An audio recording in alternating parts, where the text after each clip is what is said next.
Mesdames, Mesdemoiselles et Messieurs, chers compatriotes, chers amis du camp du peuple, bonsoir ou bonjour, cela dépendra l'heure à laquelle vous allez nous recevoir sur vos petits écrans. Tozali, Toye Lisusu, ambassadeur Bali, Bazongi Lisusu, na mukolo lelo, Potolo Bela, Makambu, Oyezali Koleka, na Mboka Nabiso. Boyebi binomoko à chaque fois que les Kamozali na Mboka Nabiso, ambassadeur, Azali Kozong, et à chaque fois, Azali Koya. Tozolo Bela lelo, Tozala sujet, Tozolo Ba, Makambu ya coronavirus. Ndenge gouvernement Nabiso, Ayameli Yango, Ndenge peuple Nabiso, Ayameli Yango, par rapport à Mboka Mususu, tout le monde ndenge Makambu Tamboli, tout le monde ndenge peuple, Atambusami, na ba confinement, na ba aide, na assistance, ndenge, ba président de la République, to ba premier ministre, to ba ministre de la santé, ba intervenir. Alors, Mboka na biso Congo, ti lelo tozo patauger. Tozo beta makolo ndire, tozo tambola kaka esika moko. Yango, ambassadeur, ake kozwila bino, ndeko na bino moko, oyo azali pe, na camp du peuple, lokola bino oyo bozali kolanda ngai sikoyo. Tosola na ye, muke. Ndeko Rigobert Bunga, mbote na yo. Bonjour ambassadeur. Toyambi yo lelo na plateau. Ambassadeur ayambi yo lelo na plateau ya camp du peuple. Biso tolobelaka peuple. Biso tobundelaka peuple. Biso toza na ngambo ya peuple. Bomoni bino moko maladi ndenge ye. Bisika nyonso na esika bandi na bisika monde entier ezali traumatisé ni kona maladi. Na Congo tozalaki na 2 cas pamba. Mais la tergiversation ezalaki bele ministre oloba likambo mususu oyo kuna oloba likambo mususu babandaki wana babandi ko potana potana. Yo mona mobile. Merci pour la question ambassadeur. Na pesimbo tena bawo nyoso bazolanda biso la minute oyo. Coronavirus tozo mona ngo eza réel et bandaki lokola G. Mais siko nde vraiment comme sérieux. Et comme vraiment sérieux. Alors lo zo kamusangai na mboka na biso Congo vraiment gouvernement nazo regretter mingi. Gouvernement je joue penza soin to izo zo penza sérieux ya maladi yote. Ndenge tozomona na bamboka libanda ndenge bazo zo sérieux ya maladi yote. Donc ngapo na ngai nazo regretter mingi pour le gouvernement na biso congolais. Et là on est le gouvernement zo zo sérieux te zala concret. Voilà. Parce que peuple a ngai yokayo. Et le gouvernement zo zo sérieux te tozomona na bamboka bapaya. Ndenge batu bazo ndenge gouvernement ezoko ko aider population pour que maladie et soit vitesse mingité. Donc c'est-à-dire bazo créer ba masque pour la population, bazo créer ba santé pour la peuple, mais ya biso tout monde na moté. Ya biso tout monde na moté donc le gouvernement vraiment ils ont une compétence moko na niveau moko ya makasi. Voilà. Merci Ndeko Rigobert. Je pense que na kolobela mwa likambo na muke. Bandeko bazali kolanda biso lelo sikawa. Bolanda biso pe boyoka. Bomoni tango bakangi liboso kaya liboso moto ya utaki Belgique. Gouvernement toto le baka ministre de la santé. Azaki na précision te. Tango mususu babimisi aza boye belge, tango mususu babimisi aza français, tango mususu aza congolais. Donc, précision est la réalité. Je pense, Nathan Maladi Wane Kotaki, ministre de la Santé, à la place que Abana Kopé sa bien précision, parce que tout le monde a sorti en direct. N'est-ce que Abana a bien précision, ministre de la Santé, il a qu'à se préparer, il a qu'à former même équipement technique, Oye Kokaki, Kozalawana, pour la Kosunga peuple. Moussou, par exemple, nous avons un gouvernement, Bamboka, Nabiso, Bandawa. Va se préparer déjà pour la vacance. Oyo, va kozwa batu pour la prévention. Ko battre la bamona. Est-ce que le gouvernement a besoin de ça? Le gouvernement a besoin de ça. Yango toujours c'est notre gouvernement qui vraiment mon époque mboka na biso na zo baté ce qui dani ministre de santé wana asa mutu moko asa ni fois démissionner na ye. Asa na compétence moko asa mutu fois démissionner na ye. Donc ba précaution pour la maladie jusque là vraiment ndenge tozomona na bamboka libanda exacté. Donc pour na ngana zo senga bino ambassadeur bo comme ça ba message yo atati kuna va démissionner pour nanga vraiment faut démissionner peuple oyo la biso peuple nda comme ça message voilà pour tout le monde déjà ministre a su le côté mesure concrète oyo kokende en faveur du peuple. Par exemple, toute l'année tu biloko ba masque oyo biloko amike oyo gouvernement est ko sala même ba millions de masques. Oui. Ça ne coûte absolument rien. Gouvernement ko soit asali ba masque belé ba millions na ba millions. Ba tous les ministres pour ba millions pour ba masque, ministre azolo ba que non, to benga ki ba maman moko boye, ba maman wana ba ko sala. Maman nini oyo ko ko benga ko sala biloko mdel wana. Alors que le bambo comme sous gouvernement ne motazo le charge wana. Ba alcool oyo ya ko tchana maboko. Ça ne coûte absolument rien. Bato ba yebi chimie ba yebi moi solution nino ko sala ka ba alcool wana. Ça ne coûte pas des milliers ou des millions, même si ça peut coûter des millions pour la vie du peuple. Et ça, il faut monter pour la Congo.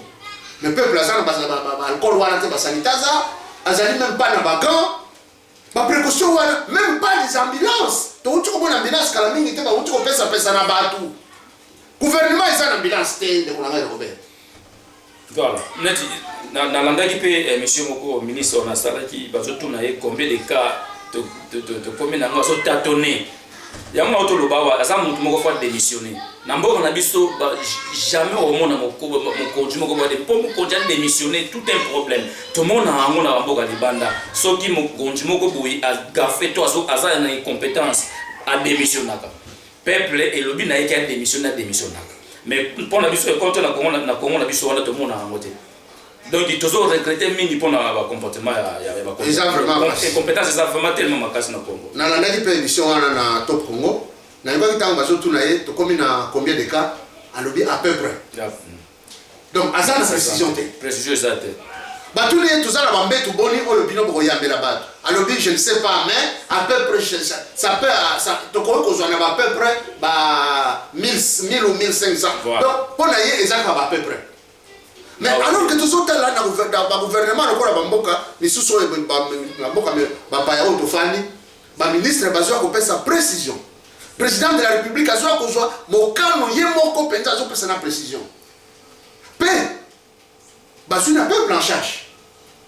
Natama confinement oyo pour la combattre la ke batwa zo mandalité bazali ko futa bato oyo basina contrat ba permanent bazo futa bango.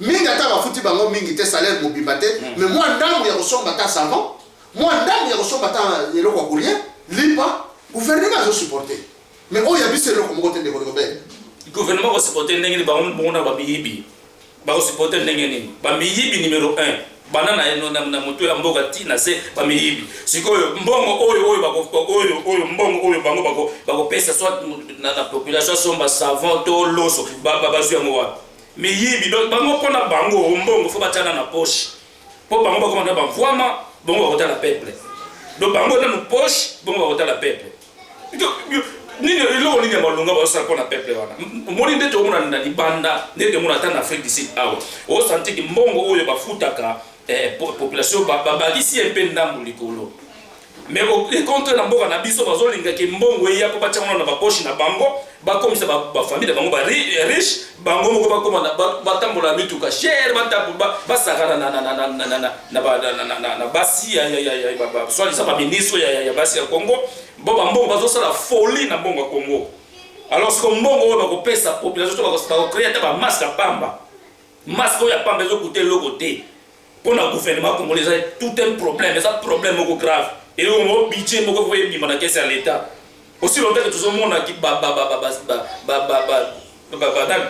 landaki na li ba joueur oyo c'est dit ba kambu ba to ya mbongo belebele ba pesi ba mbongo pour aider population na temps auto za nango mais ce que bazo ba mbongo ba tchetche na ba poche na oui o loba na yo ndeko na ngari kobe gouvernement a uti ko zoa 47 millions na nini na OMS. Gouvernement a outi kozwa 370 millions na Banque mondiale. Gouvernement a outi kozwa ba aide zo outa na peuple belé bongo belé. Voilà. Donc na minute oyo to kozala déjà non Banque mondiale a payé 300 quelque. Donc la minute où tu causes déjà moyennant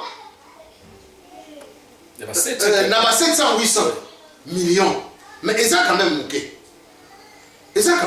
Mais je pense que nous avons ça la moi et l'autre moko boye, oh ils allaient malamu. Bakwa ça la moi et l'autre moko boye, oh ils allaient pour le peuple. Mais moi voilà tout ça comment on a monté.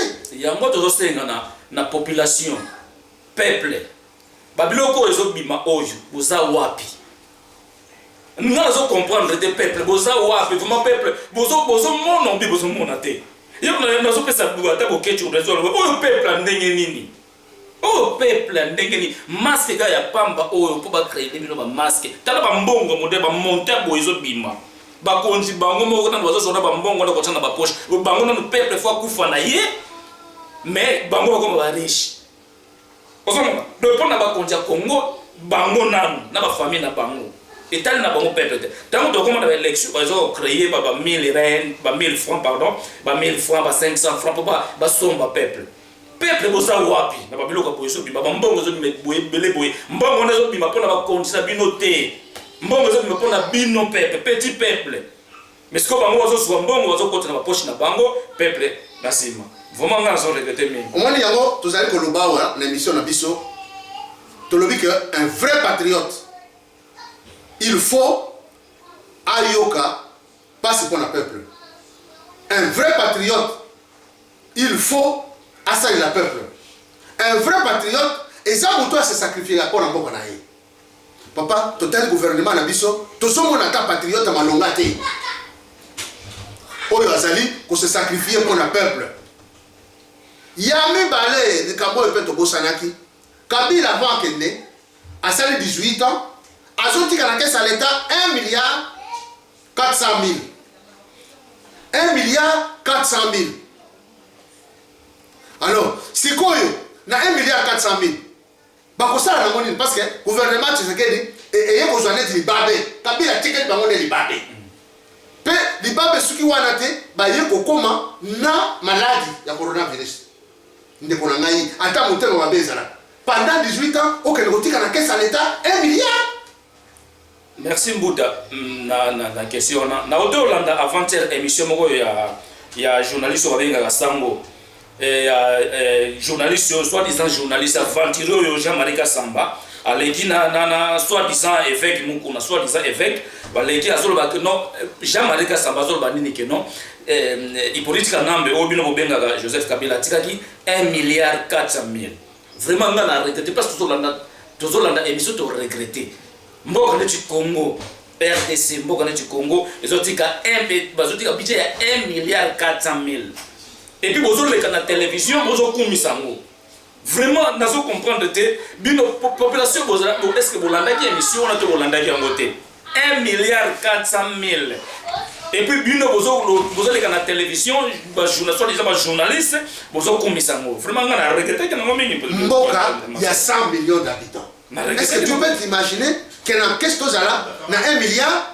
Et puis, yo ya koloba vraiment que non gouvernement na biso papa Kabila avant kende atikaki 1 milliard. Mboka lokola Congo 100 millions d'habitants. Oyo to ko kozala na caisse na ba 200 milliards. Ba 300, 400, 600 milliards. Compte tenu ya richesse ya mboka na biso. Voilà. Parce que mboka na biso eza na richesse bon kita. Ya koleka. Même pas ndeko na biso ba congolais, quand du peuple to lebela kabino tango nyonso, biso to zala toujours na bino. Bota la tabino moko. Gouvernement est pour hériter Libabe. Gouvernement Kabila c'est assilisi. Nyon son ennemi. Tikeli bango mikoa. Atikeli bango mikoa. Sikoyo malade ye. Zala pe atana motema bonamu. Toso mona moi sinaye azokende kuna azoya na kaba chloroquine ba bazobeta maboko. Chloroquine aye kumema ba tobeti maboko. Akaki aider mutu azobela boy non. Moi je pense que aide ko kusuka wana te. Il fallait tant bazalaki na pouvoir ba créer to batonga ba hôpitaux ya minene. Batonga ba entreprise zo sala tout ça na nini pharmakina na Kivu. O esa ba kisi. Pourquoi ba koyi ko sala ni koloba ko tonga ndako ko ya sikate. Pourquoi ba ko pesa valeur te ke batonga ndako wana ba moderniser yango.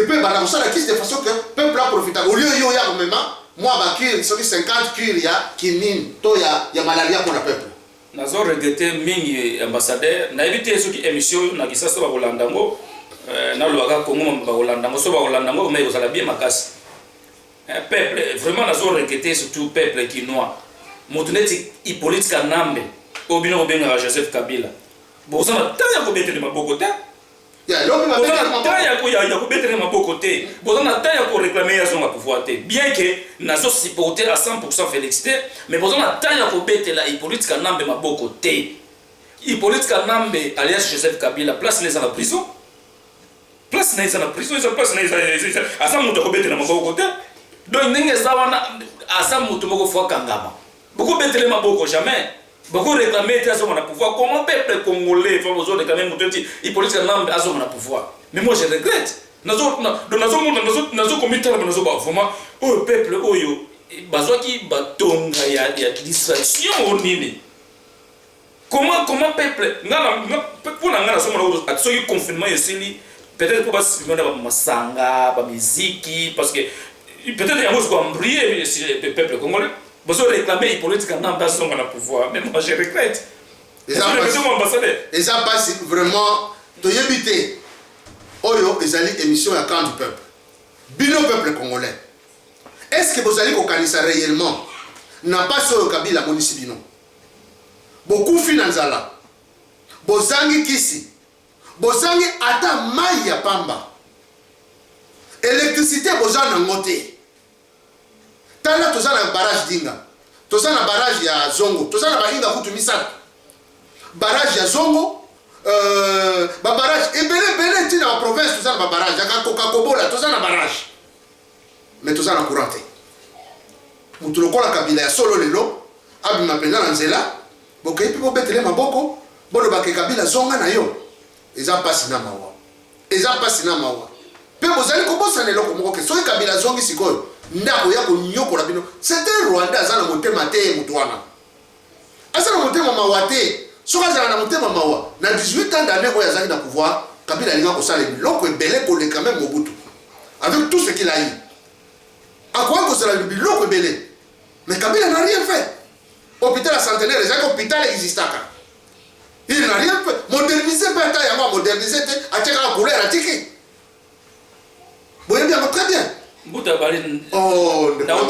bali story na utolanda video moko na ba photo ya hôpital ya Olive Lembe Nathalie yango vraiment ça va na CP nango mais pendant 18 ans au bazali na pouvoir pourquoi pas bazala ki ba hôpital on a même à 5 ya pamba parce que bazali na capacité bazali na makoki bazali na moyen nyonso ya kosala hôpital wala hôpital même 10 na Congo mobimba hôpital ya maman Olivier na Nathalie on a ba image mais na sepeli ça ba norme internationale oui na sepeli nango mais pendant 18 ans bazali na pouvoir ambassadeur peuple congolais vraiment bino bozolanda biso na 18 ans oyo na respectaka maman Olivier mingi parce que azala maman moko aidaka peuple congolais mingi mais na 18 ans bazali na pouvoir après ko ba hôpital on a ba ko tonga même 5 ya pamba tendeng na hôpital na province ba ko chama chaque province ba tient hôpital chaque province hôpital moderne chaque province ça il faut la même 3 hôpitaux modernes ya minene à part Mamayemo à part Ngaliema à part hôpital de la Rive à part Sana ba hôpitaux ne sont que wana ba ko moderniser yango mais tout ça quand même na kaka ville à Kinshasa même 3 hôpitaux ya minene hôpital modernisé mais basali ya monté voilà basali ya monté mbongo tout baké nango et le loja kasambaya po ya lobake Kabila tikaki 1 milliard eza soni peuple congolais fongola misu peuple congolais muto ko sayote peuple congolais biso tozolo bela peuple Félix aye hérité et loko esengela kité tala dinga zoko na passe azoko akutu même pas ko sala pona nini parce que batia Kabila bazo tchaye makolo. Alors, le peuple, il faut tomber, il faut tellement. Faut que la mise sur bande quoi idepes, na za ko bele na bino mikolo na mikolo. Botika makerel ya kati ya ndaku. Botika ko swana na ndaku na bino. Botika ko sala distrait pour na ba poste. organisez-vous. Bon benga muto et vous allez benga peuple.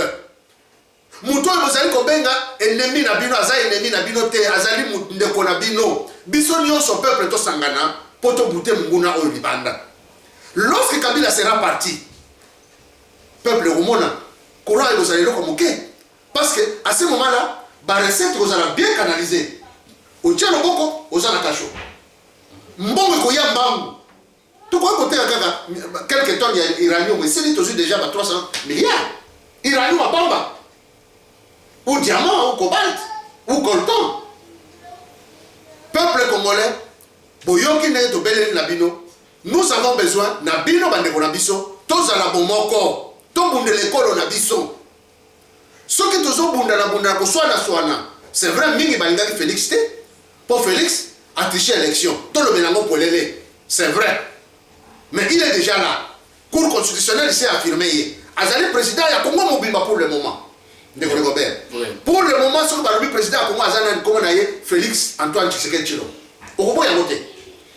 Mais il faut tout sangana pour tout libérer na accord asali pour tout libérer na bakia FCC pour mbokete le mabiso no sobo elongo tala lelo soki maladi et kei penza ekoti lelo neti bombe na kata kini obi batu boni bakokufa justement bazangi même pas kisi sanitaire oyo nini alcool ya kotia na maboko bazangi même masque un gouvernement ezokobate oyo mboka modèle nini le Robert mbota vraiment merci na lega mboto le baron ngana na beta 7 na zo beta mingi 7 na population et surtout bande ko na biso ya IDPS Congo eza IDPS te Congo eza IDPS te Congo eza IDPS te bino ozo penser que non président de la République Félix asa président ya IDPS non actuellement Félix asa président ya IDPS ya MLC ya SID ya ba parti politique nyonso ya Congo mobimba très bien donc c'est-à-dire bino bozo Félix c'est comme il y a n'est pas privé na bino non soki likambo biso ne toko telema soki asali likambo malamu toko betele maboko soki asali mabe toko betele maboko azana singana kingo Félix ana singana kingo bino faut comprendre ngo alors na kosenga na bino bozala ka wana pour défendre raté ata mabe bozo défendre on est ça président ya parti politique na bino non faut comprendre que non Félix azana singana kingo na FCC alors biso koto sangana elongo to bengana nde FCC c'est ça qu'il faut faire na minute il fallait de sangana to be to tika ba makambo no biso to za pouvoir biso non so to continuer de mona bino boyebi ke muto dikisha Congo c'est Hippolyte Kanambe Hippolyte Kanambe là Joseph Kabila c'est lui qui dirige le Congo bolinga te c'est Hippolyte Kanambe qui dirige le Congo alors il faut siko yoko sangana entre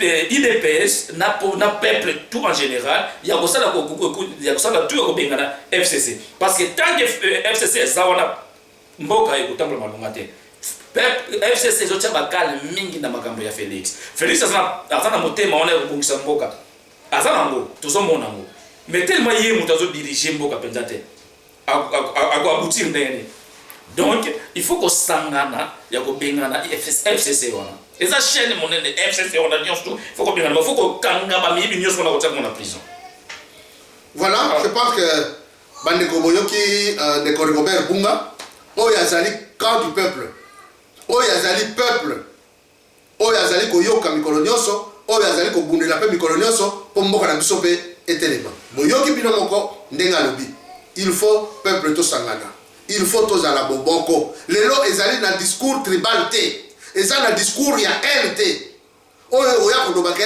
bato kuna bazama be oyo kuna bazama be ezana muntu azama be te biso to zaba congolais nous devons nous unir. Il y a même Bible l'obéni que dans les royaumes, il n'y a pas de juifs, il n'y a pas de circoncis, il n'y a pas de incirconcis. Nous formons tous une épouse. Nous formons tous l'amour de Dieu.